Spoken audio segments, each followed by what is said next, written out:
નમસ્કાર વિદ્યાર્થી મિત્રો, આજના ક્લાસમાં આપણે પુનરાવર્તન એક ગુજરાતીની અંદર પાના નંબર 24 પર છે. પાંચ પાઠ પછી છે ને તે પુનરાવર્તન કરવાનું છે. એ પુનરાવર્તનના જવાબ આજે આપણે જોઈ લઈએ. તમે બધા બરાબર સમજી લેજો. એના જવાબનો ફોટો મોકલવાનો નથી, જાતે જ લખવાના છે.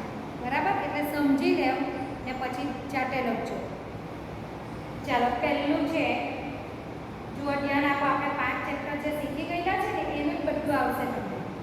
એમાંથી ઘણું બધું આપણે નોટમાં પણ લખી નાખ્યું હશે. પહેલું છે, નીચેના શબ્દોની સાચી જોડણી લખો. તમને ખોટી જોડણી આપેલી છે, ચિનગારી જોવાની. તો ચિનગારી શબ્દની ખાલી સાચી જોડણી આપણે લખવાની. તો આ રીતે લખાય, ચિનગારી. પડી સમજ? ચાલો, બીજું છે કામિની. તો કામિની કઈ રીતે લખાશે? આ રીતે લખાય, કામિની. આપણે કઈ કરવાનું નથી, આમાં સાચી જોડણી સામે લખી દેવાની છે. વિશ્વાનલ. તો વિશ્વાનલ આ રીતે લખાશે.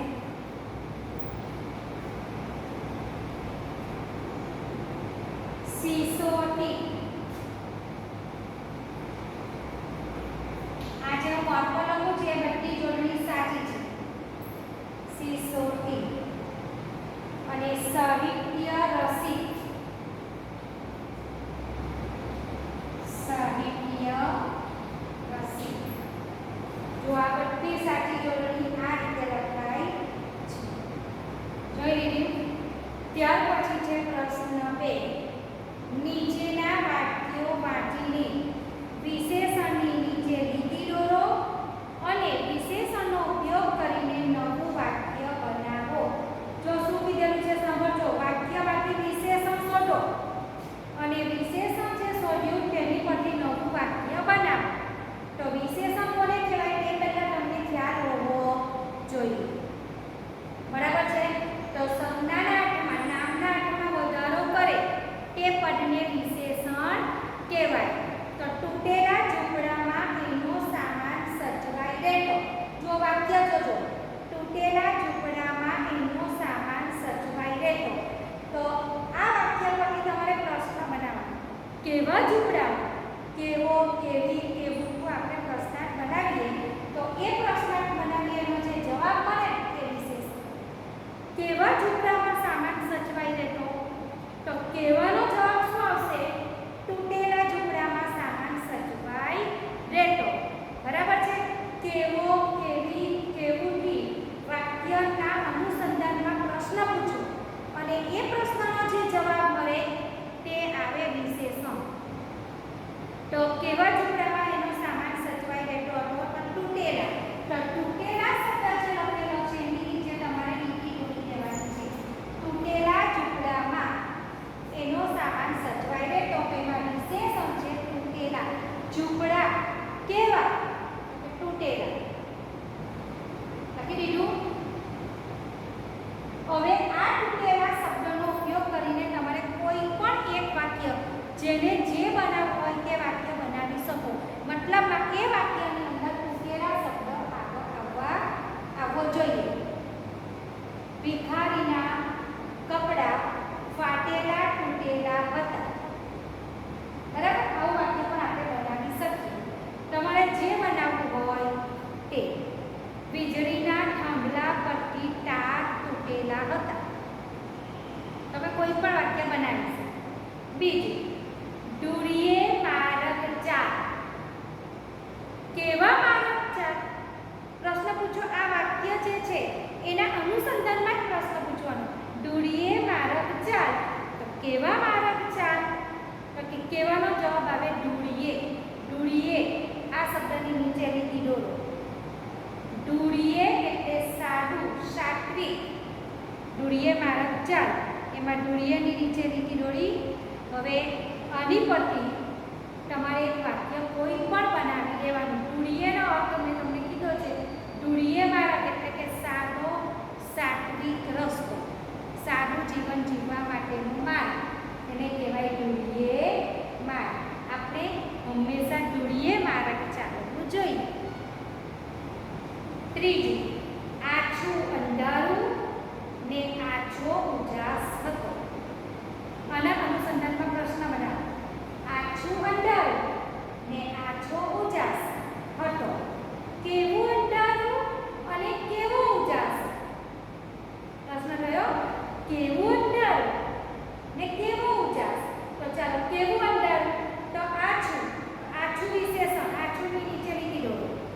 અને કેવો ઉજાસ, ઉજાસ હતો પણ કેવો તો કે આછો. તો આછાની નીચે બંને આછું અને આછો એ બંનેની નીચે લીધી દોરી દીધી. હવે આ આછું અને આછો શબ્દનો ઉપયોગ કરીને આપણે વાક્ય બનાવીએ. તો સાડીમાં આછું ભરતકામ હતું. બરાબર જુઓ, સાડીમાં આછું, આછું એટલે ઓછું, થોડું ઓછું, સમજ પડે છે? સાડીમાં આછું ભરતકામ હતું. પછી આછો શબ્દ છે એનો ઉપયોગ કરીને પણ બનાવવાનું છે. તો આ સાડીમાં આછો બાગલો છંટાવજો. થઈ ગયું.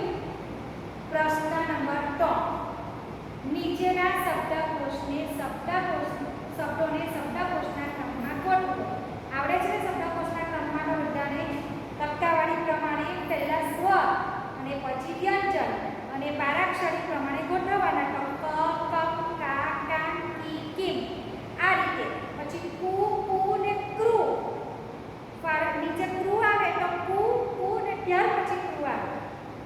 બરાબર? બારાક્ષરીનો ક્રમ આખો પૂરો થઈ જાય પછી તમારે જોડાક્ષર લેવાના હોય છે. તો ચાલો આપણે પ્રાર્થના, વિશ્વાનંદ, ઠંડી, શ્વાસ વેદ અને શ્રીમંત. તો આની અંદરથી પહેલા સ્વર શોધી કાઢીએ. કોઈ સ્વર છે તો ના, સ્વર નથી. હવે આપણે વ્યંજનમાંથી જ ગોઠવવાનું છે. તો આમાં પહેલો શબ્દ આવશે ઠંડી. પહેલો શબ્દ કયો આવશે? ઠંડી. ટ, ઠ, ડ, ધ. અણ, ત, ઢ, ડ, દ, ન ને પછી આવશે પ. પ્રાર્થના. પ પછી પ પરથી પ્રાર્થના છે એક જ શબ્દ એટલે આપણે એને મૂકી દેવાનો. પ્રાર્થના. પ પછી આગળ વધો તો પ પછી પ, બ, બ, મ, ય, ર, લ અને વ. તો વ પરથી આવશે વિશ્વાનંદ. ઠંડી, પ્રાર્થના, વિશ્વાનંદ.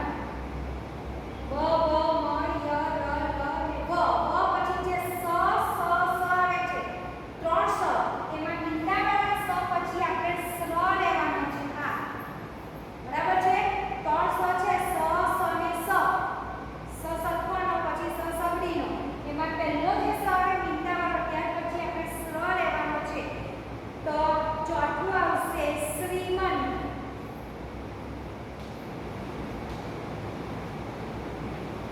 અને ત્યાર પછી એ સ્વર છે જો પણ જોડાક્ષર છે. આનો ક્રમ પૂરો થાય, બારાક્ષરીનો ક્રમ પૂરો થાય પછી જોડાક્ષર આવે. તો ત્યાર પછી આવશે શ્વાસ વેદ. જો પહેલા ઠંડી, પછી પ્રાર્થના, પછી વિશ્વાનંદ, શ્રીમંત અને શ્વાસ વેદ. બારાક્ષરીનો ક્રમ ખબર છે ને બધાને?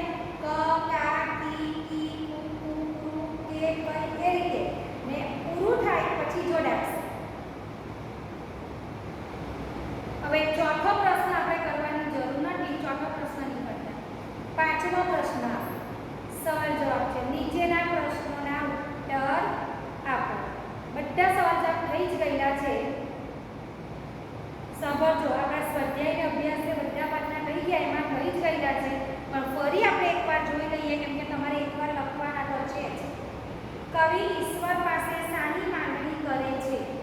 તો કવિ ઈશ્વર પાસે એક ચિનગારીની માંગણી કરે છે. વેણુની સમજદારી ક્યારે અને કઈ રીતે વ્યક્ત થઈ? વેણુની સમજદારી ક્યારે? જ્યારે જુઓ, વેણુને બાટમાં એ લોકો સાથે બે જણા બાટ પીડીને સાથે બેસી ગયા રેલવેના પાટા પર ચૂમો પર વેણુની સાથે બેસી જાય છે અને ભેટી પડે છે અને એની સાથે પાટા પર બેસી જાય છે ત્યારે વેણુ ગાડીને આવતી જોઈને માથું મારીને એના માલિક જુમાને એક માથેથી ઉચકીને પછાડીને દૂર ફેંકી દે છે ત્યારે એ જુમાને બચાવીને પોતાની સમજદારી વ્યક્ત કરે છે. તેમાં તમે આટલું કરશો ને તો પણ ચાલશે કે વેણુ જુમાને બચાવીને પોતાની સમજદારી વ્યક્ત કરે છે. બરાબર છે.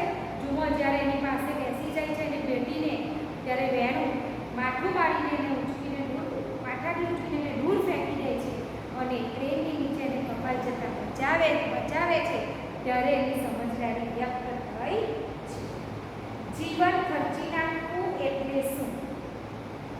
જીવન ખર્ચી નાખવું એટલે કે જીવનના નાના મોટા કાર્યો કરવામાં જીવન પૂરું કરી લેવું. નાના મોટા કામ કરવામાં આખું જીવન પૂરું થઈ જાય તો તેને માટે કહેવાય છે કે જીવન ખર્ચી નાખવું. ગાંધીનગરમાં જોવાલાયક સ્થળો વિશે લખો. ગાંધીનગરમાં જોવાલાયક સ્થળ કયા કયા છે? તો ગાંધીનગરની અંદર સૌથી પહેલાં તો વિધાનસભા ભવન, ત્યાર પછી સ્વામિનારાયણ મંદિર અક્ષરધામ. કયું? તમારામાંથી ઘણાએ જોયું હશે. સ્વામિનારાયણ મંદિર અક્ષરધામ. મહાત્મા મંદિર, ગાંધીનગરની અંદર મહાત્મા મંદિર છે. સરિતા ઉદ્યાન છે, બાલ ઉદ્યાન છે, ઇગ્લોડા પાર્ક છે. આ બધી વસ્તુ જોવાલાયક છે. એમાં અક્ષરધામ, પછી વિધાનસભા ગૃહ, મહાત્મા મંદિર, આ બધી વસ્તુઓ જોવાલાયક છે. છઠ્ઠું જુઓ, અહેવાલ લખવાનો છે. આખો ઇન્ટરનેટ પરથી ડાઉનલોડ કરીને કૃતિનું પ્રદર્શન ગોઠવી અહેવાલ તૈયાર કરો. હવે આ તમારાથી અત્યારે થશે નહીં. અહેવાલ લખવાનો આવશે ત્યારે હું તમને સમજાવીશ. બરાબર? એટલે છઠ્ઠો પ્રશ્ન પણ તમારે અત્યારે નક્કી કરવાનો. સાતમો પ્રશ્ન જુઓ, નીચેના શબ્દ જૂથનો ઉપયોગ કરીને વાક્ય બનાવો. તમને 3 શબ્દ આપ્યા છે. એ ત્રણે 3 શબ્દનો ઉપયોગ કરીને આખું જૂથ છે 3 શબ્દનું, એનો ઉપયોગ કરીને એક વાક્ય તૈયાર કરવાનું છે. જુઓ, પહેલું છે શ્રીમંત, ભિખારી અને સંગી. આ 3 શબ્દનું જૂથ છે. શ્રીમંત, ભિખારી અને સંગી. આ 3 શબ્દનો ઉપયોગ કરીને આપણે એક આખું વાક્ય બનાવવાનું છે. તો આપણે કઈ રીતે બનાવી શકીએ? જુઓ, ભિખારીઓ સંગીત વગાડીને શ્રીમંતોને ખુશ કરે છે. અને સમજ, ભિખારીઓ સંગીત વગાડીને શ્રીમંતોને ખુશ કરે છે. આ શબ્દ અવનવર થાય તો વાંધો નહીં, પણ 3 શબ્દનો એક વાક્યમાં ઉપયોગ કરી લેવાનો છે. બીજું છે સવાર, અંધારું અને અવાજ. સવાર, અંધારું અને અવાજ. તો વહેલી સવારે પંખીઓનો મધુર અવાજ સંભળાય છે. બરાબર? વહેલી સવારે પંખીઓનો મધુર અવાજ સંભળાય છે અને અંધારામાં ટમણા બોલે છે. થઈ ગયું? ત્રીજું, ઝડપ, વહલ અને ભંડાર. 3 શબ્દ છે. ઝડપ, વહલ અને ભંડાર. તો ટાટાઓએ પોતાના ભંડાર વહલપૂર્વક ઝડપથી ગરીબોને માટે ખોલી નાખ્યા. અનાજ, નિશ્ચિત અને પ્રજા. જુઓ, અનાજ, નિશ્ચિત અને પ્રજા. તો પ્રજાને લાગ્યું કે અનાજનો પાક આ વર્ષે નિશ્ચિત જ છે.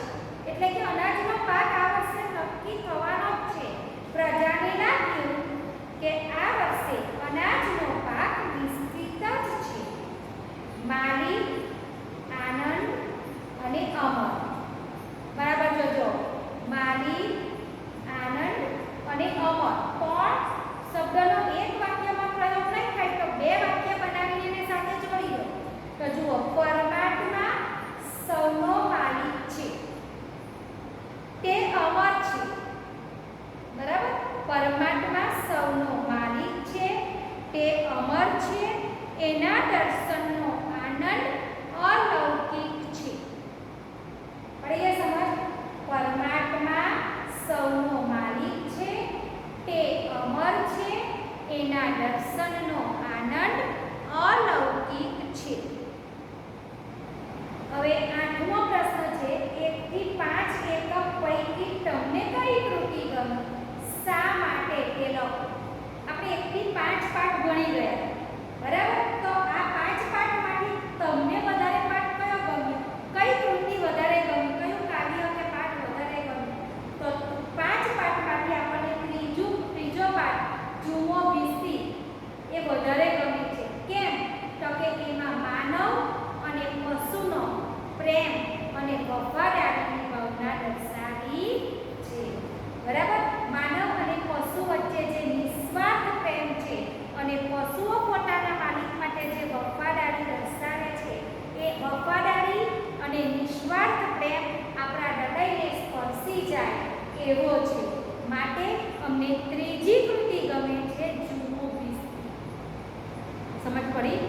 હવે ધ્યાન આપો. પુનરાવર્તન 1 બરાબર જોજો. પુનરાવર્તન 1 ની અંદર ચોથો પ્રશ્ન અને છઠ્ઠો પ્રશ્ન તમારે લખવાનો નથી. એ સિવાયના 8 પ્રશ્નો પૂરા કરવાના છે. જાતે લખવાના છે. હું આનો ફોટો મોકલવાની નથી, કેમ કે આટલું તો તમારાથી થાય એવું છે. બધી નાની નાની વસ્તુ છે મેં બધી સમજાવી દીધી છે. તમે વિડીયો જોઈને પણ આ લખી શકશો ને સવાલ જવાબ પણ નાના જ છે, એટલે તમને મોડે આવડશે. બરાબર? હવે એક બીજી વાત કરું. ગુજરાતીમાં આપણે નિબંધ લખવાના છે. તો નિબંધની નોટની અંદર તમારે અત્યારે નિબંધ લખવાના નથી. તમે નોટ બનાવી છે તો રહેવા દેજો. આપણે બીજા સેમની નોટમાં લખવાનું આવશે તો નોટમાં લખીશું. પણ અત્યારે દરેક જણાએ ગુજરાતીની નોટમાં નિબંધ લખવાના. સાંભળજો, ગુજરાતીની નોટમાં જ નિબંધ ફરજિયાત બધાએ લખવાના છે. તો એક કામ કરજો, ગુજરાતીની નોટમાં પાછળના પાના પરથી નિબંધ લખવાની શરૂઆત કરજો. પાછળથી 5-7 પાના મોટી નોટ હોય તો 10 પાના તમે છોડી દેજો ને પાછળથી એક વિભાગ બનાવી દેજો, નિબંધ વિભાગ. અને ગુજરાતીની નોટમાં બધા નિબંધ પાછળ નિબંધ વિભાગ લખી દેજો. એક પાનું વાંચજો, ત્યાં લખજો નિબંધ વિભાગ. જોઈએ બરાબર? હું તમને સમજાવું છું. નિબંધ વિભાગ પ્રથમ સત્ર. આ રીતે સૂચના લખજો. વારેલા પાના પર જો જે પાન હોય તમારે એક પાન વાળી દેવાનું. બરાબર? જોઈ લો, પાન વાળી દેવાનું, વારેલા પાના પર અહીંયા લખી દેવાનું નિબંધ વિભાગ પ્રથમ સત્ર. બહુ બધા પાના નથી છોડવાના તમારે. તમારી નોટ જે હોય સાંભળી લો. હવે આની મોટી નોટ હોય તો તમારે પાછળથી 8 પાના છોડી દેવાના. 8 કે 7 પાના છોડો તો બી મોટ થઈ ગયા. અને પછી એક પાનું લઈને એને વાળી દેવાનું છે. આ રીતે વાળી દેવાનું. એ વાળીને વાળેલા પાના પર લખી દેજો નિબંધ વિભાગ પ્રથમ સત્ર. ને આટલેથી તમે નિબંધ લખવાની શરૂઆત કરજો. બરાબર છે? તો જુઓ, એમાં પહેલો નિબંધ તમે પાનું વાળી દેવાનું, વાળેલા પાના પર આ લખવાનું ને બાજુના પાના પર લખવાનું ક્રમ 1. પહેલો નિબંધ ક્રમ 1. તો પહેલો નિબંધ છે આપણો વાત્સલ્ય મૂર્તિમાં.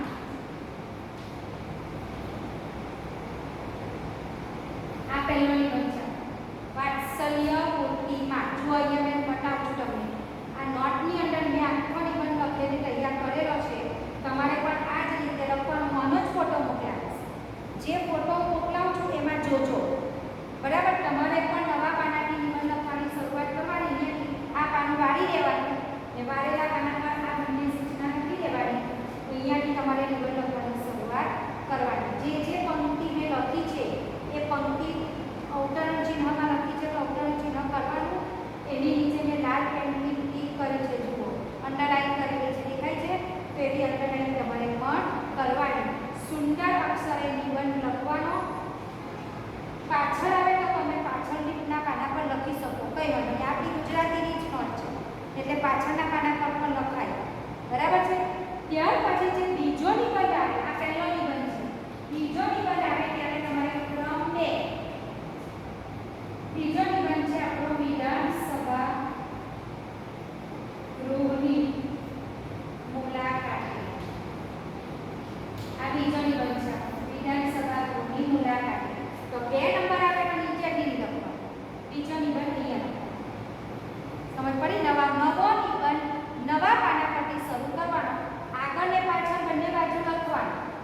બીજો નિબંધ આવે નવો એટલે નવા પાનાથી શરૂઆત કરજો.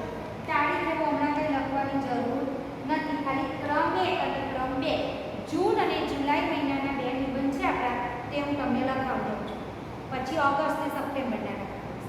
બરાબર? એટલે ગુજરાતીની નોટમાં પાછળથી 8-10 પાના છોડીને તમારે આ 2 નિબંધ લખી દેવાના છે.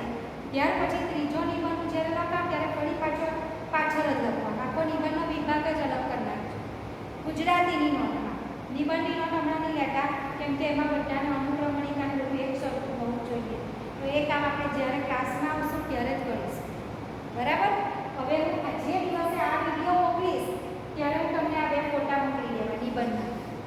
બરાબર? ત્યારે આ એ વિડીયો જોઈને પ્રશ્નના જવાબ ને પુનરાવર્તન આખું લખી રાખવાનું. ત્યાર પછી આ 2 નિબંધ સારા અક્ષરે લખો. સમજ પડી? મેં જે રીતે ઉપર સૂચના મારેલી છે તમે પણ એ રીતે જોઈને લખજો. ને ક્રમ 1 ક્રમ 2 આ પ્રમાણે લખતા જજો.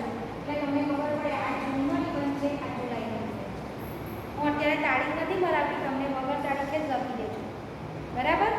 ને તમારી પરીક્ષા આવે છે હવે એકમ કસોટી લેવાની છે જુલાઈમાં, લગભગ 21 તારીખે, લગભગ 21 થી 23માં ગમે ત્યારે તમારી પરીક્ષા આવશે. તો 3 પાઠનું પૂછાશે, પહેલો, બીજો ને ત્રીજો. તો 3 પાઠના પ્રશ્નોના જવાબ તૈયાર કરવાના.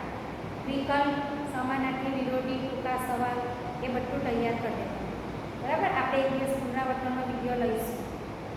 તો આજે આપણે આજના વિડીયોમાં આપણે